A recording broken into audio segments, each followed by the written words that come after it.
and this session, virtual push-ups, how digital is transforming fitness and wellness. If 2020 has taught us anything, it's that we are more powerful when we come together as a community to share ideas and help make each other better. And here we are, virtually showing the world what Denver is made of.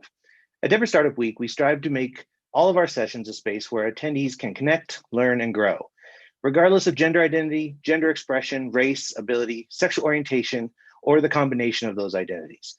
There's something for everyone at DSW. Thank you for joining us. Thanks again to Zestful for being such an awesome DSW partner. We couldn't do this without them. And without further ado, I will hand it over to Tom to kick off the panel. Hello and welcome everyone. We're very excited to have you all here today. We will be talking all things fitness and nutrition today. Michael, I think we've got a slide deck. If you could just get that set up for us before we kick off, that'll be great. If Michael's there, can you hear me?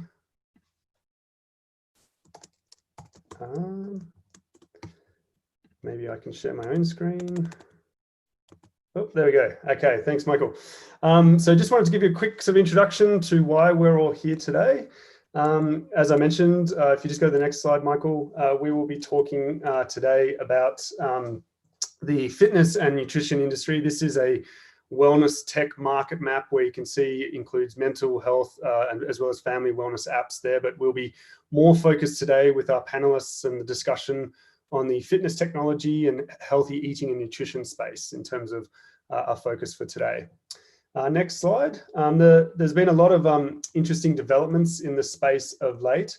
You can see here that the fitness and wellness space has attracted a lot of venture capital attention over the course of the last decade. If you look at 2008, we saw that there was 5x the number of deals in the space that was happening versus 10 years ago. And we saw $4 billion of investment into the space versus less than 500 million in 2009. Just next slide there, Michael.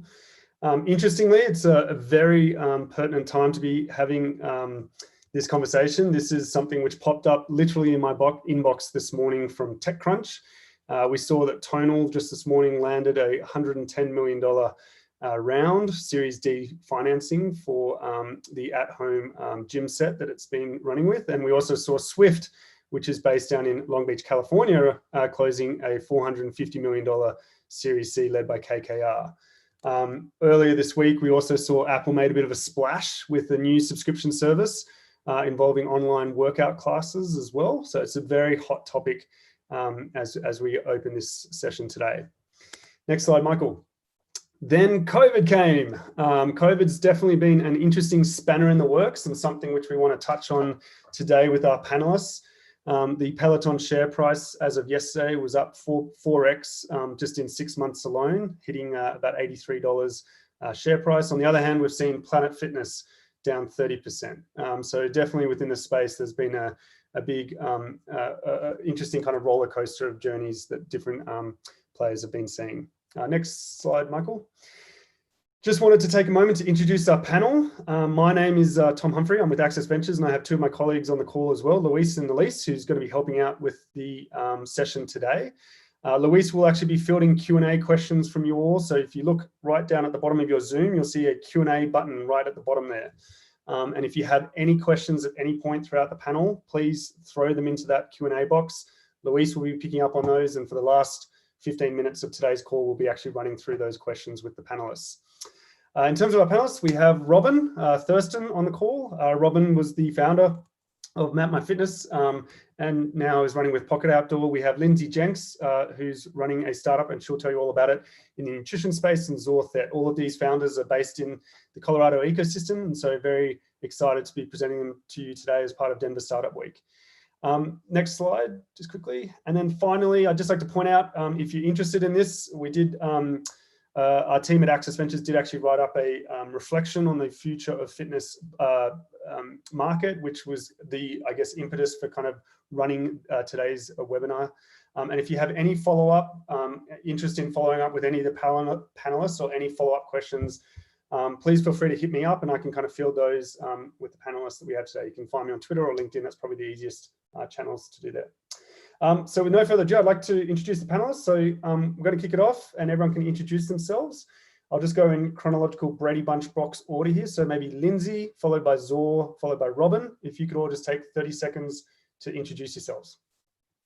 I'm Lindsay Jenks, the founder of MacroStacks, which is essentially a nutrition web app that helps people count carbs, protein, and fat, and then also has a one-stop shop so you can have access to a coach and recipes that hit your macros. We're based in Boulder, Colorado, and prior to this, I owned a couple CrossFit gyms, so very into the fitness space. That's about it. Cool. I'm Zaw. I am a San Francisco Bay Area transplant to Denver, so I've been here now for about a year, loving it. Was just missed Denver Startup Week last year when we were just kind of getting going.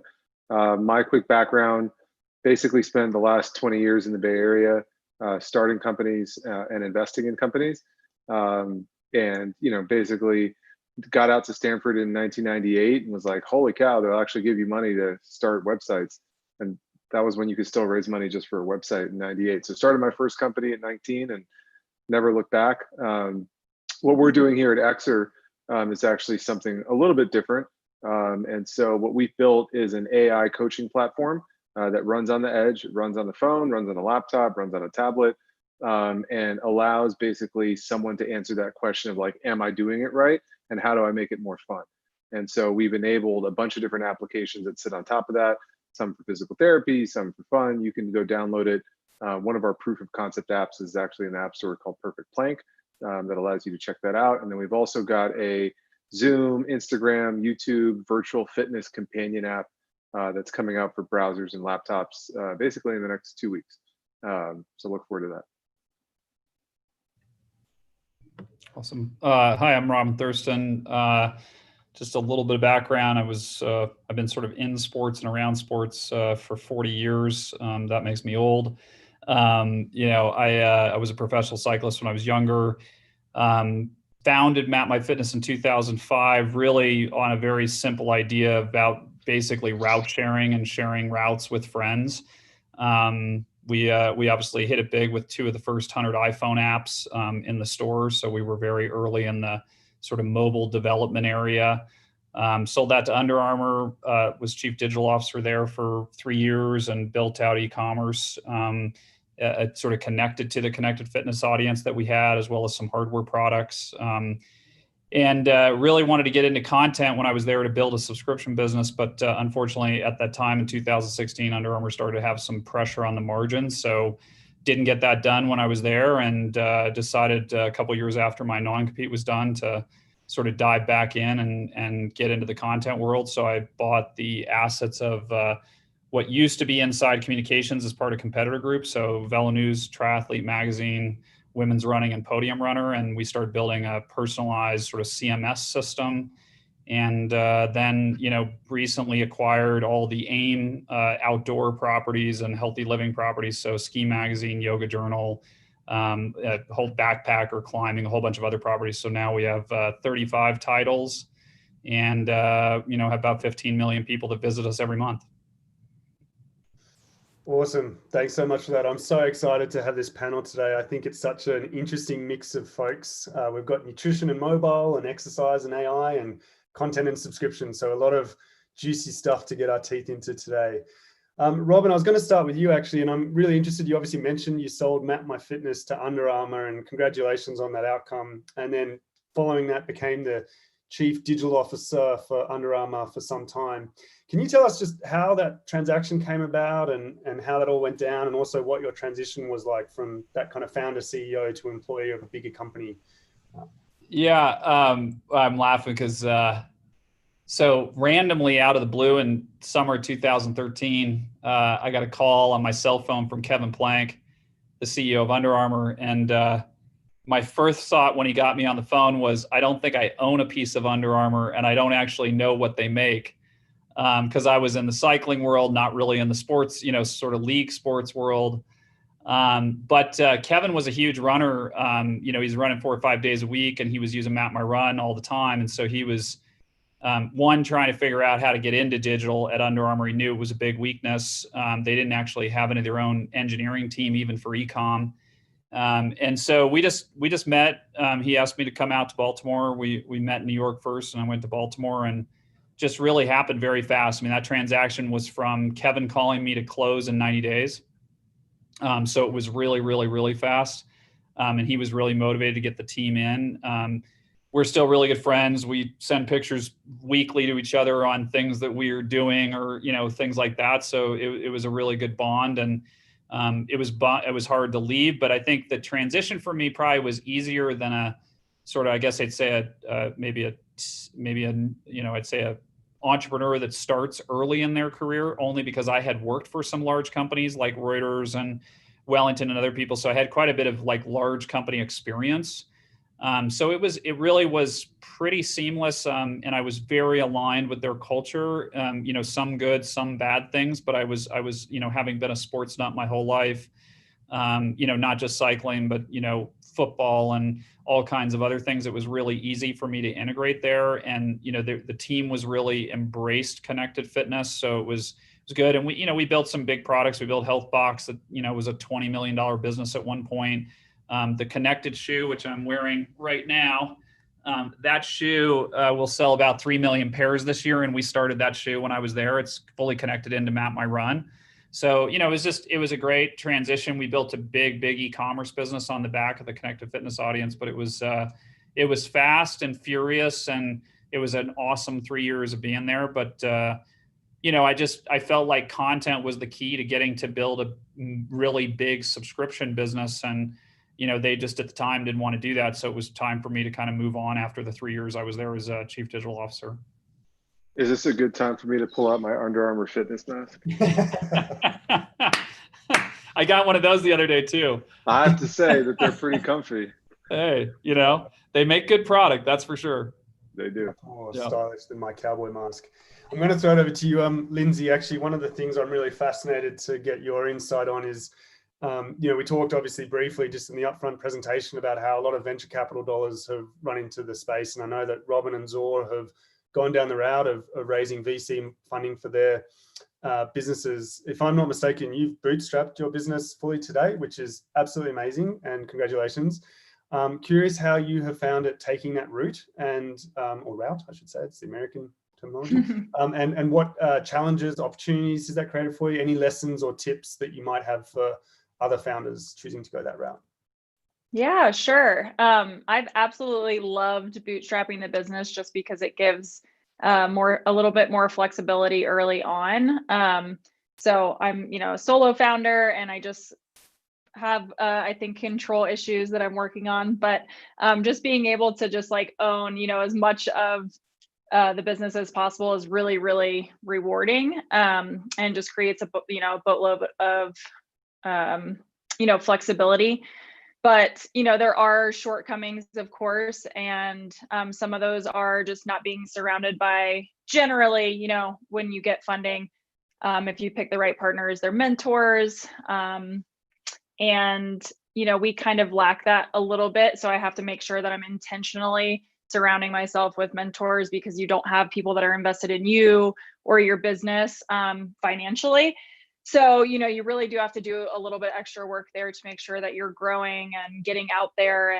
And so that's definitely one big area. And, we're open to getting funding in the future if we need it. But so far, like, I've been profitable since day one, and it's been a nice pace. We've been doubling year over year. So I would consider that, pretty good growth. We're on year 4 now. So yeah, I mean, I think that's going to be a little harder to maintain, obviously, the bigger you get. And so then that's when it comes to, well, maybe we will need funding at some point. But in the early stages, it's been awesome. Another, I guess, kind of downside is that hiring isn't quite as quick, because, you hire when you have money. It's not like, and same with budgeting, just like the whole budgeting plan is, we do a lot of Facebook ads, which I'll get into later, but we spend when we make it, and we don't when we're not. And so it's really a month to month cadence. And so it's just, you really have to know your books, you have to know your numbers, you have to be managing it every single day. And so, that's not like, oh, here's 400K to spend on Facebook ads this month, like every month for 12 months. It's like we see that fluctuate quite a bit. So that makes it a little bit more challenging. And then also like that kind of goes into the hiring process. So just budgeting overall makes it, we definitely can predict things and have a baseline, but I would say that's another thing that, it makes it a little harder to accelerate faster. But again, like we've had great growth, and I think just like knowing your numbers really well is really important, CAC to LTV to CPMs, and just understanding like exactly how you can make money each month so you can keep funding the business and growing. So yeah, that part's really rewarding. Trying to think if I missed anything, but yeah, other than maintaining ownership as long as possible. But that's awesome. It's always dangerous when a venture capitalist asks of the benefits of bootstrapping, but appreciate the answer there. And yeah, really excited. You obviously kind of touching on some of the CAC, LTV, and sort of growth hacking stuff there. We're going to come back to that. I'm really excited to dig into your knowledge bank on that. Zaw, I'm going to throw it over to you. Congrats on the recent public launch of Exer. I have definitely been using it as a customer, love it. Of everyone here, you are in the earlier stage of growth and figuring out a lot of the moving parts of your go-to-market there, and making some big decisions about, direct-to-consumer or B2B and other kind of opportunities, partnerships, marketing planned. What have been some of the biggest kind of learnings and challenges that you've kind of been going through over the last couple of months? Well, the last 6 months, I think, have been a little bit different for everybody, I would say. But just like any startup journey, we're constantly learning and failing at the same time. And basically what we're just trying to do is fail forward as much as possible.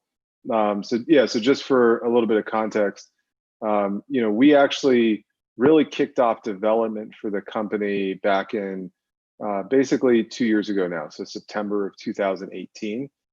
It took us a full year of development to actually build the platform. So unlike Lindsay, there was no way possible to really bootstrap it after that point. We did for about a year with my time. I was still a full-time venture capitalist. But it took us a full year to basically build that first neural net that we can run on the phone, understand what someone's doing, see their body points. So that was kind of step one. Then step two for us was basically figuring out like, okay, great, we can see these body points. Now, how do we actually understand what they mean, right? So how do I understand that, like, when the right shoulder goes up, if I'm doing a external shoulder rotation or whatever kind of movement I'm doing, that it's actually wrong, and that there's a method to basically this madness. So that took us a whole nother year to basically build that part of the platform. So we feel like we're just now getting to the point where we can now start to basically launch applications on top of it. And that was a hard thing to swallow as both a former entrepreneur and also a former investor. Being able to actually spend that time in development was great, from like being able to focus and go heads down and just really work on making sure that the technology was right.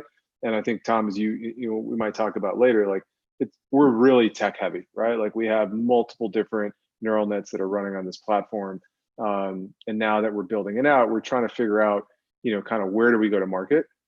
And we don't want to be one of these companies that is basically a product in search of a market.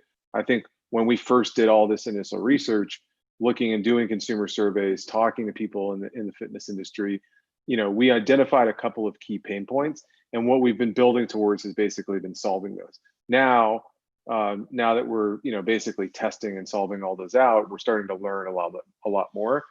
So for me, I think from a challenge standpoint, it was a really interesting process raising money in the middle of COVID. I don't envy anyone that's going through that process right now, especially folks that may not have deep connections already with venture capitalists or investors, because getting to know people over Zoom is obviously difficult. The advantage that we had was basically, myself and some of the founding team had spent the last 20 years in the Bay Area, so knew a ton of people. And almost all of our last round came out of California, not out of Colorado. We do have some great investors, obviously, here in Colorado as well. So it's just, that's been a challenge. It's been a challenge to maintain culture in this crazy time, like the last 6 months. Like, how, as a team, do you actually maintain some sense of normalcy when everyone is now working remotely?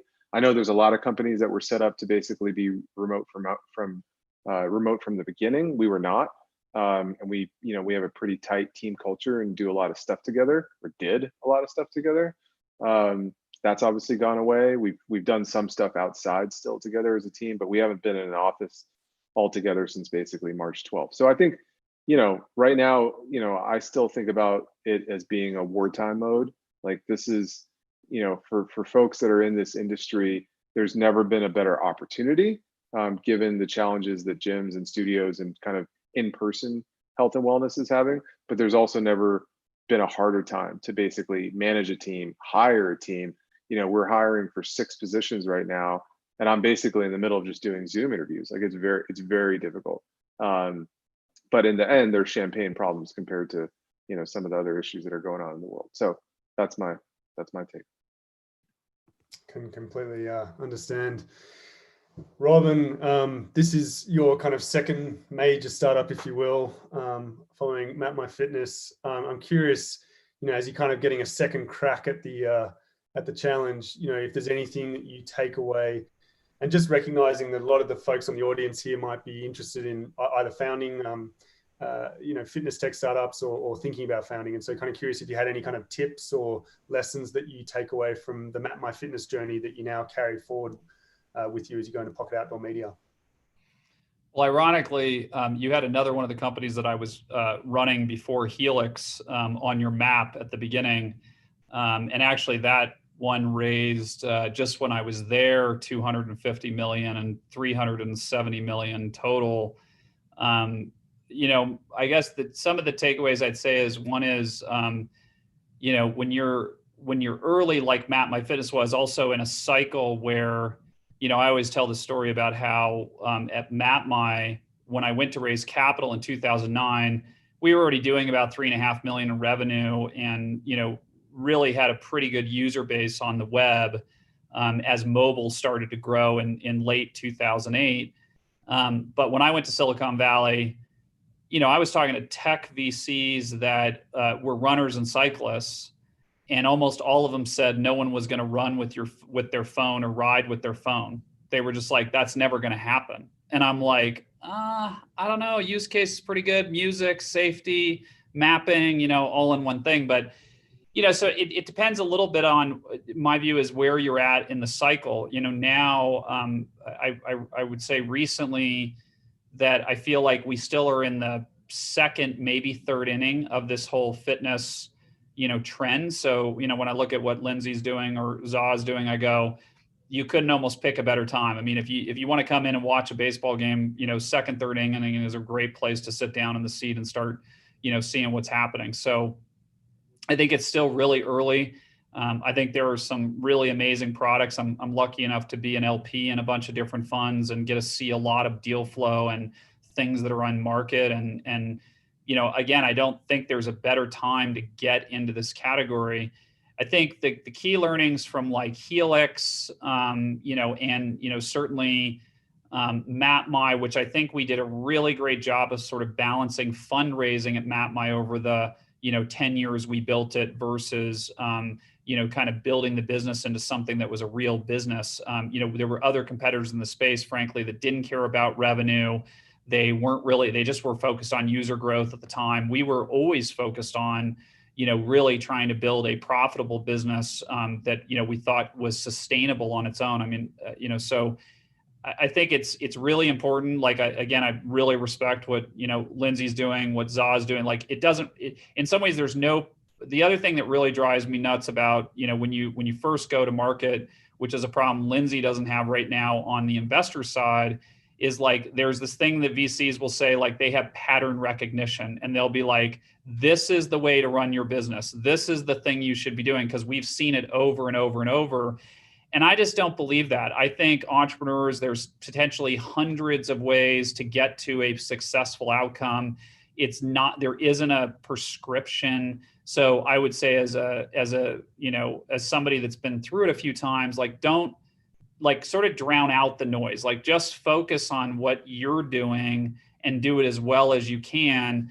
And I think, pick the path that's best for you and the team that's around you, and really build the support of your team rather than focusing on those external things. Even I see some entrepreneurs focusing way too much on competitors. Like, we have to have this feature because they have this feature. Don't worry about that. Like, just focus on building the best product for, the end user, and getting information back from them. Maybe the only other thing I would say is, like, really pick your investors wisely. Like, there's so many challenges with, kind of who you partner with. It's like, in some ways, it's no different than picking your partner in life. If whether you're going to have kids or not have kids or whatever it is, it's like, it's so challenging and hard to do. And, there's a lot of ways to go wrong when you go down that path. And, I'd say I've had some really good experiences. My current investors, Jazz Ventures out of San Francisco, is John Spinelli's, who's my lead partner, is just amazing.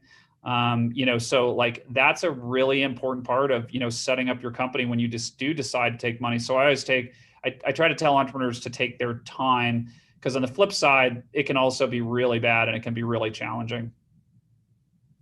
I definitely hear you on that. I think in addition to the kind of pattern recognition of VCs, they also love the analogies. I feel like I've, seeing today, it's just the Peloton of ...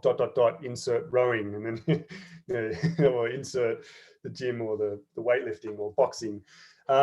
Lindsay, I'm going to throw it over to you. Touching also on the theme of bootstrapping, I'm really, really curious to kind of dig into some of your kind of growth hacking tips that you've developed along the way. And a lot of people talk about how hard it can be to kind of go the direct to consumer route, and grabbing awareness, and it's getting increasingly difficult to reach people in a social media world of many competing things for people's attention. Yet you've managed to crack that. Like, what are some of the kind of key things that you've done to crack that, if you will, some growth hacking things that you've learned? Yeah, sure. First and foremost, probably, this sounds cliche, but obviously you need to build a product that people love. As long as you're solving a problem and serving people, right? Like, if you're going direct to consumer, and they want that, then there's going to be a market and a demand for what you're looking for. So, make sure that you're founder market fit and feeling really invested in the product. I live and breathe every business that I've owned up to this point. And so I think that that's really, really important. And if you don't feel fully invested, that's when I think things get a little bit more difficult, right? But you can always surround yourself with people who are. And then second, also, like, just making sure you charge what you're worth. So I just don't have fear in this department. Like, I've always just charged a lot. And even if it's like my first year personal training, don't care, charging like max rate, right? And people will pay it. Like, you'd be really surprised. So, I think a lot of times people are like, oh, I'm just starting out, or I'm new, or something like that, or it's an MVP, it's not good enough. Who cares? Slap a price tag on that and see what happens, right? You can always change it. So, I think that helped us, because we're actually pretty much 10 to 20x higher than most of our competitors. And I don't think that's going to be able to, I don't think that's a long-term strategy, but again, from a bootstrapping standpoint, it's been awesome. So, we've been able to, I guess, just kind of continue the business because we are charging more and people are paying it. So, and, making sure that you have a differentiator, like MacroStacks's differentiator from, for instance, MyFitnessPal is they're great at tracking food, and that's kind of it. And we have, this one-stop shop where, we're giving you this nutrition plan, and then we have help, and our calculation, kind of our proprietary, formula essentially takes all foods and recipes and meals and snacks, and we'll auto calculate it to hit your, specific needs. And so, a lot of times people are asking, how do I do this? So that's kind of our differentiator. Plus we have, coaches support in a chat form. So anyways, we're really trying to help people, and, integrating an Instacart. And so just deliver straight to your door. And even as far as, which we haven't started yet, but, meal prepping. So just making sure there's a one-step shop. So just, keep pushing forward. But, some other growth hacking tips is, I'm a big media buyer. I love media buying. And that's kind of how I launched macro stacks. So I just love Facebook ads. And literally day one, I was able to, promote it via Facebook and saw the return right away. And so if you don't have those skills, then just hire somebody who does. And I hate to even say that to this many people because I don't want it to be flooded, but yeah, Facebook has been really, really awesome for the direct to consumer route. And just as long as you know your numbers, if you understand how long your lifetime value is of a customer, then you know how much you can pay per customer. And so it really is that simple. And it feels a little overwhelming at first, but once you kind of dive into it, I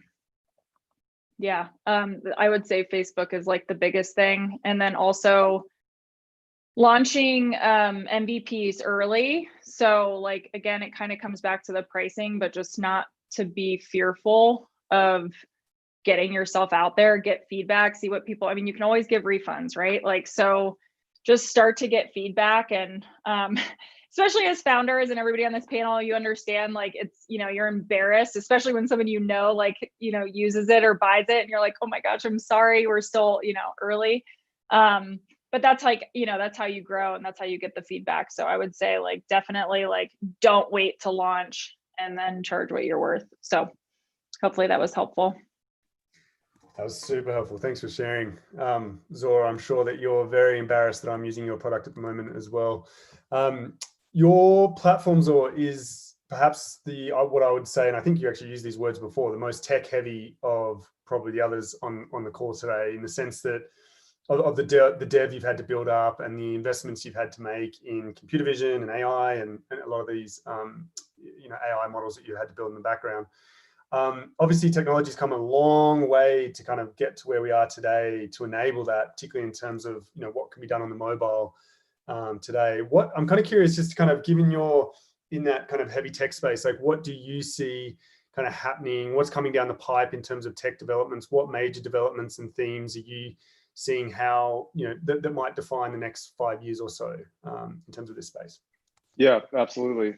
Well, the first tech development that I'm looking for is a quieter printer, because it turns out that my kids have decided to print their school project behind me. So if my printer turns on again, I apologize.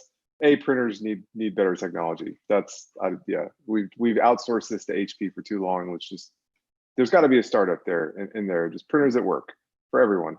So from my perspective, I spent prior to Exer, I spent the last 8 years as an investor looking at all these kind of different disruptive technologies. And I think there's going to be really two primary things that I think are going to really continue to disrupt the fitness industry. One is AI, which obviously is the thesis that we're on.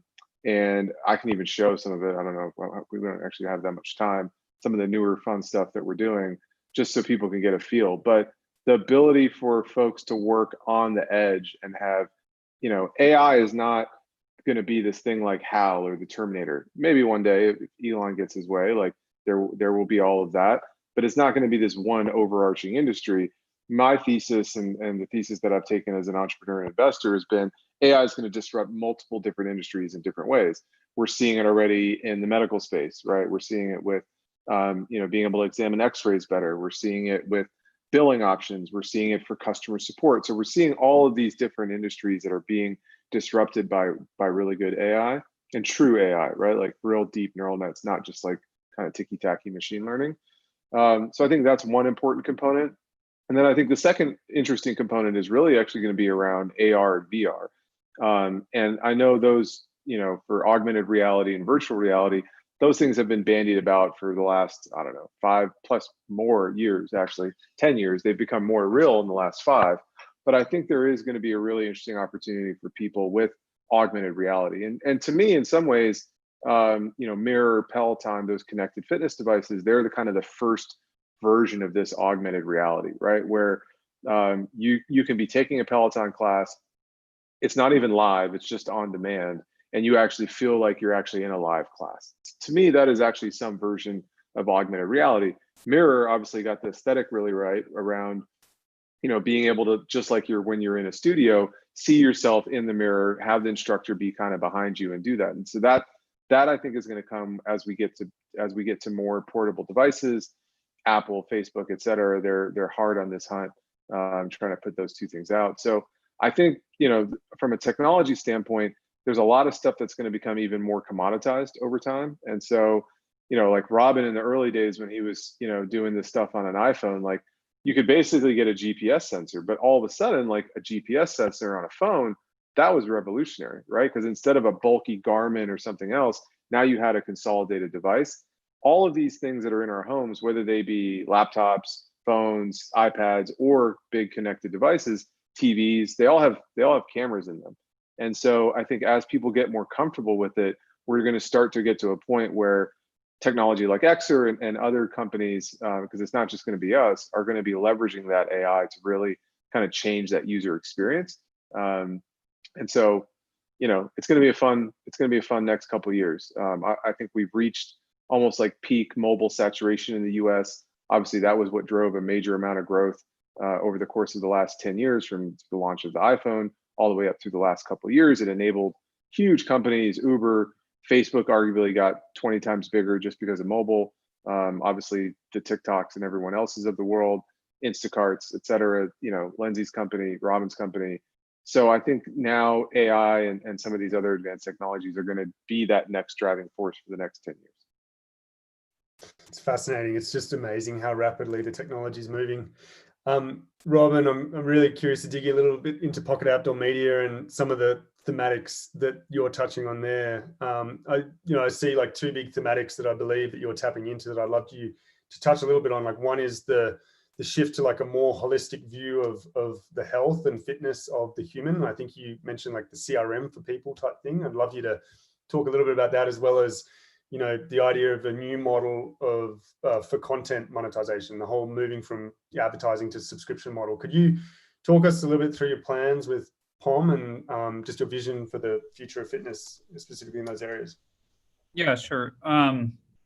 So, I think it's interesting something that Lindsay said about, if you have a really well-defined subscription model that layers, almost what I call, services, which, it can obviously be priced very high, and you really understand the LTV, spending on Facebook and Insta and, Twitter, et cetera, is probably, certainly a good way to go about it.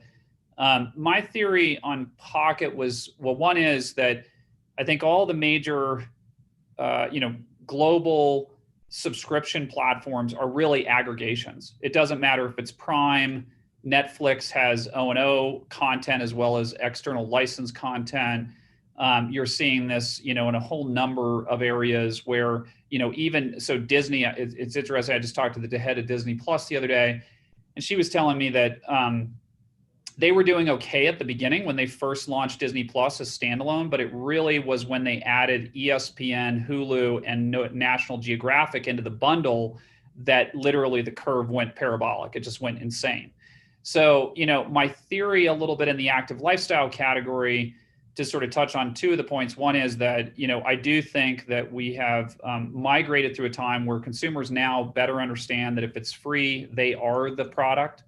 And so they're willing to pay for content. And I think that's a big shift for entrepreneurs. And I think that's, I would say, a positive one, because I think consumers are really in the state where they're willing to pay for these new amazing services, whether it's what Zaw's building, Lindsay's building, we're building here at Pocket. I think they're willing to pay for this.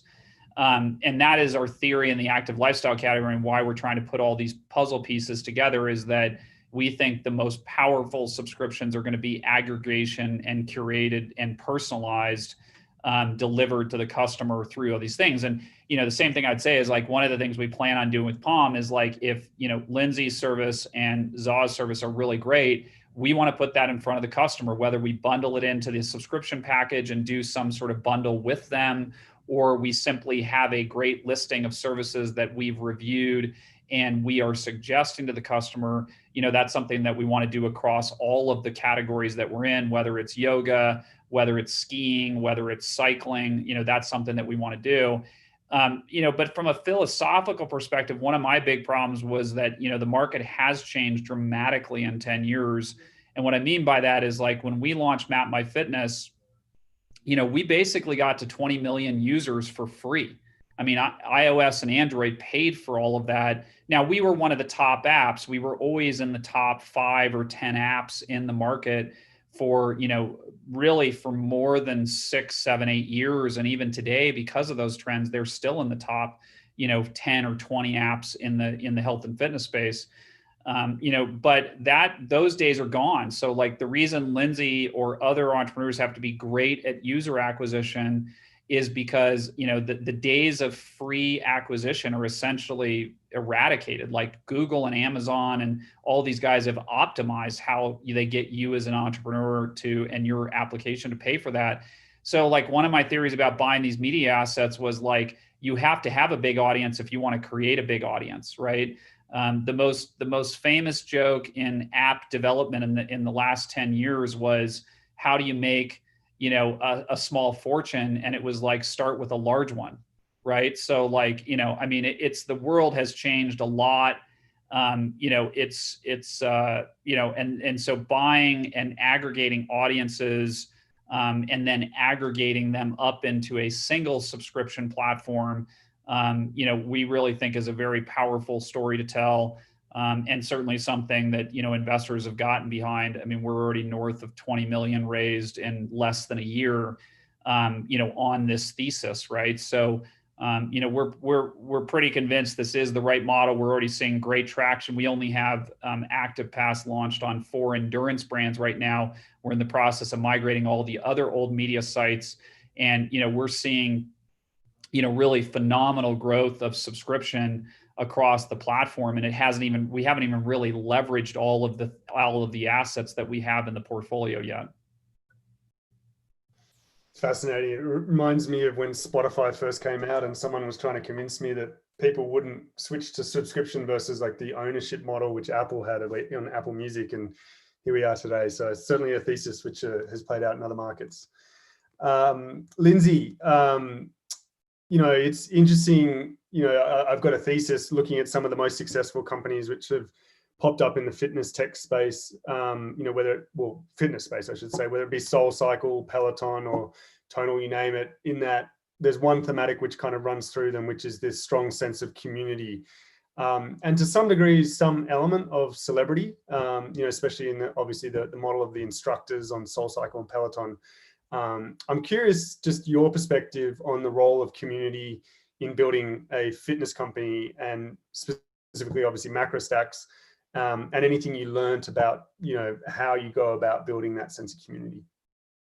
Yeah, sure. I do think it's really, really important. I'm not sure if I would have said that prior to starting, but from a celebrity standpoint, which is really just like kind of like local known names in certain niches.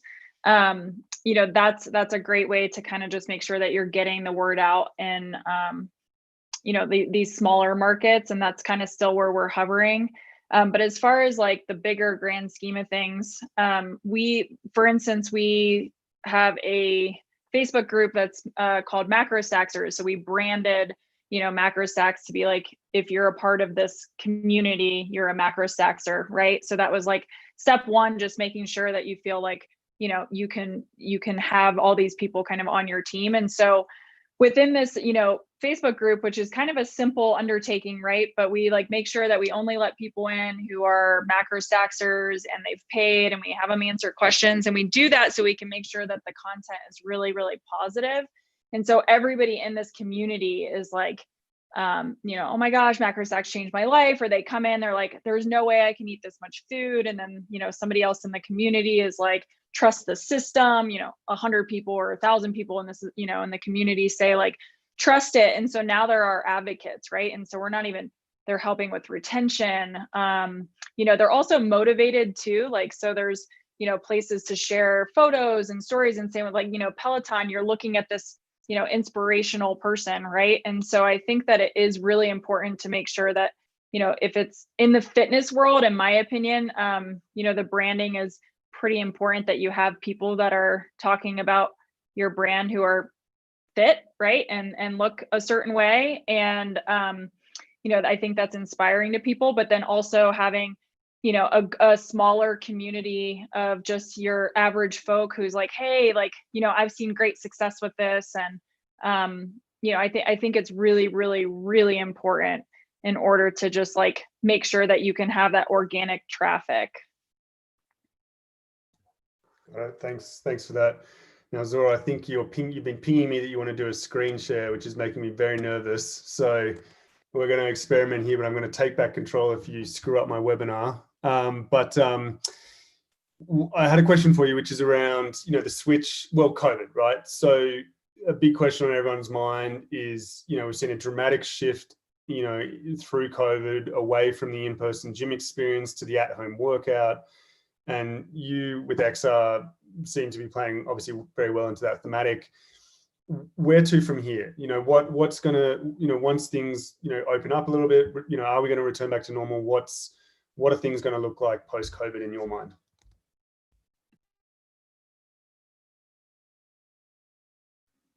Muted. Oh man, that was such a fail. That was my first fail. Wait till I screen share. I have a unicorn I can share. My go-to when kids come on the call. So look, I don't think anyone knows exactly what the world is going to look like 12 months from now. I don't think if you had told us 6 months ago that we would be in this situation that anyone would have believed you. But what I do think is going to happen is that obviously digital at-home fitness has been massively accelerated.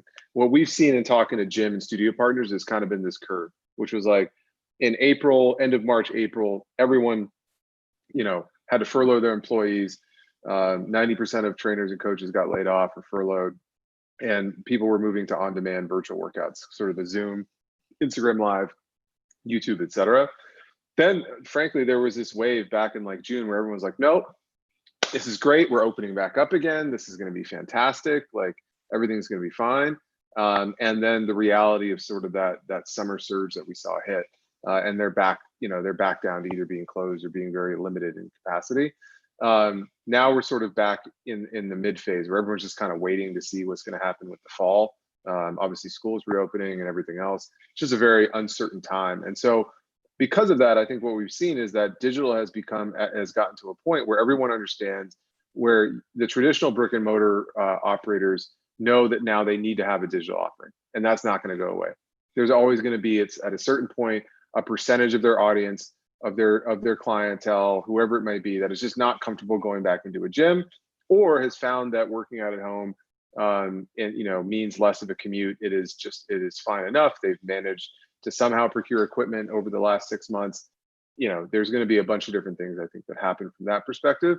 And so when the world opened back, and especially for those brick and mortar folks, that 20 to 30 to 40, 50% of their clientele, 20% is basically their profit margin, right? And so if 20% of their clients go away, yeah, that gym's not really going to stay in business. So we're already seeing, obviously, Chapter 11s for some of the bigger chains. We're going to see a lot of the mom and pop studios go out. But I do think, you know, there are a lot of interesting things that are coming on the virtual fitness side. I'll share one thing with you guys just for fun. So this is some of what we do, but again, this is trainers that are coming into us. This is people all across the country that are running these Zoom workouts. They're taking, for the large part, their existing clientele off of places, and this is what you get. What you see on the left is just Zoom. What you see on the right is some of what we do with the AI. Active recovery, guys. Remember that number. 5, 4, 3. Diane's jumping. Dan's jumping. 1. Boom. Nice job. So this is an example of being able to do like a real-time style leaderboard where you're doing a squat challenge. You can do a bunch of different stuff with the AI. But this is sort of the norm. This is all over the place. And I think it's only going to continue. People want, wherever they can, they want to keep that sense of community. They want to see other people, even if it's not perfect, right?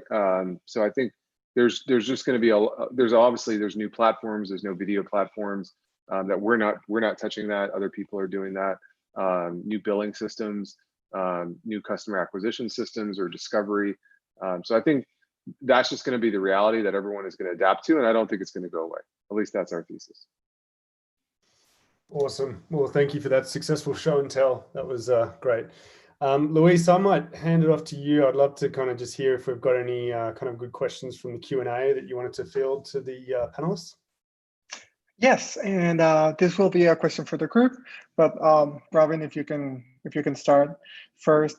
It's you mentioned this is a great time to be in this category, and Zaw explained a little bit of AI and AR, VR that's happening right now.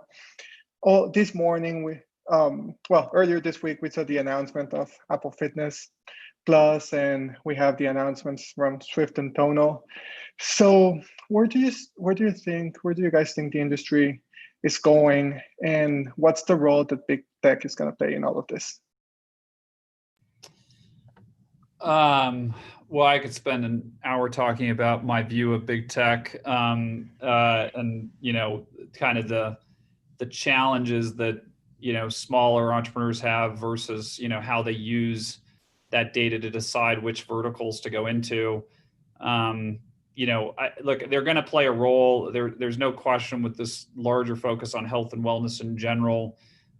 There's going to be, I guess I'd say they're net builders of technology in the space. Obviously, when you see valuations like Peloton, north of 30 billion, and certainly some of these big takeouts and Zwifts around, it's clear the category's gotten big enough that people are extremely interested, and that means that that's going to draw the attention of the biggest tech players in the space. I think there are, I have a few, I guess it's a sort of associated entrepreneurs that have sold, like a friend of mine sold Beddit to Apple. There's certainly, you look at the Fitbit acquisition by Google, there are going to be opportunities to sell them, but I kind of go back to, maybe a little bit the way Lindsay was positioning it, which is like, you just have to, or what, again, Zaw is doing. I think you have to just build a great product and focus on continuously evolving that product for the end customer, and not really focus too much on what's happening there. I probably had no less than 30 conversations this week since the Apple announcement about, well, what does this mean, and what does this mean for subscription services that are already out there, and things like that. And I just go back to, I think you just got to really focus in on building the best product for the customer base that you have, and continuously trying to find new customers that come into it. And I think ultimately, you'll find a path to a successful exit if you're able to build that business. So I think it's net positive because it grows awareness in the category. And I don't think they'll be able to do everything. And they have had some flops. So who knows, maybe it doesn't, go over big. But I do think the connection between hardware and software, and sort of this virtual world, like it's going to be a big theme, no question, across the board. And if you look at all of those announcements, it's some sort of connectivity between those two or three worlds. So I don't think this is, again, my view is we're still in like the second, maybe third inning here of the whole fitness tech play. Awesome. That's great. I'm not sure if any of you guys have anything else to add. I did have one other question though that came from the audience there, which was if you guys might have any suggestions for how to get plugged into the scene here in Colorado. Is there any fitness tech meetups in Denver, or any other kind of accelerators, or anything that you would suggest that folks could kind of hover around if they want to get plugged into the fitness tech scene? I just got back here a year ago, and I'm a little bit surprised considering that you do have some pretty major startups that have come out of here. MapMy was founded in Denver, to be clear. It wasn't founded in Austin, Texas. That there isn't a more, sort of robust, vibrant fit tech community. So maybe it's on, the three of us on the phone and some other people in the group to figure out how to do that. But, obviously there's Techstars and, there's a bunch of things that are happening, but they're not really zeroed in just on fit tech. So, I think, frankly, I feel a bit of a responsibility to get some of that going. So, I guess I'd say, let's see what we can do over the next 12 months. Awesome. Yeah, and I think it is an exciting time for Colorado and fitness tech. I feel we've got Strava, which just moved here, which was pretty big. I think obviously the outdoor retailers show being based here now is pretty huge, and I do think that there's Western Colorado University runs an accelerator which is kind of outdoor enthusiast, like fitness tech-ish related. All right, well I've got maybe time for one last question, so I'll kind of pick one up. Well, I might flick to this question, and this is kind of like open for anyone, maybe Lindsay or Zaw, if you've got any perspective on this, but there are obviously some big segments to the population, and I'm really curious that, the difference in kind of marketing to like a very active enthusiast, and a professional athlete versus someone who's kind of like more mainstream in the population, like, and how do you kind of like reach out to someone who's like a 20-year-old mobile enabled versus, the more elderly? I'm curious, how you kind of think about segmenting consumers and whether you see very different ways in which you engage different consumers in the market. You can go first. I'm interested to hear. Well, no, I want to hear your Facebook ad strategy for that, like the demographic segmenting. We're not in market really yet, so we're early. I would just say broadly that Facebook platform you're all talking about, I've never heard of it. I mean, I just say broadly, I've spent a lot of time, working with professional sports teams, worked with the 49ers for a while. Selling to pro sports teams is horrible. They want it for free. They don't want to pay very much money. They all think they're an early adopter. Robin's laughing. He knows this. So yeah, I stay away from that wherever possible, but I'll let Lindsay chime in here. Yeah, sure. If I understand the question correctly, you're just trying to understand how to market to all different types of people who may be interested in fitness and health wellness. Is that what you're saying? How do you segment your user base, and do you employ different marketing strategies to reach them? Oh, yes, for sure. So we started like niche, so we know that like hardcore fitness enthusiasts are going to be interested in our products, particularly. So you have your CrossFit, your Orange Theory, your triathletes and things like that. And you can kind of speak to those different segments differently. But they all do share a commonality of just like, they really care about fitness, right? And they want to get healthier, and they're going to sign up. And then there's your, kind of average Joe person, but they still want to get to the next level. And I would say that that's definitely harder. But if you have the right, models or branding to speak to these people so they feel like there is an attainable goal and it is for them, then that's really important. But we do a ton of segmenting. So that way you're talking to moms who are over 50, because that's definitely a totally different experience than, somebody who's doing CrossFit, who's 25, male, right? So I do think it's super important to make sure you understand who you're talking to. Well, that's awesome. Great way to round out the hour. So I think we have come up on time there. But thank you so much. I really want to say thank you to Lindsay, Zaw, and Robin. It's been a really wonderful conversation. I hope everyone in the audience there enjoyed the course of the conversation today. If you have any follow-up or you'd like to touch base with any of the panelists on any questions, feel free to kind of ping me on LinkedIn or Twitter, and I'll try to be a conduit of that communication. So thank you all for joining us today. Really appreciate it. Thanks, Tom and hosts. Thanks, everyone. Appreciate it. Thank you very Stay much. well. Appreciate it. Yeah. Cheers. Cheers, everyone. Cheers.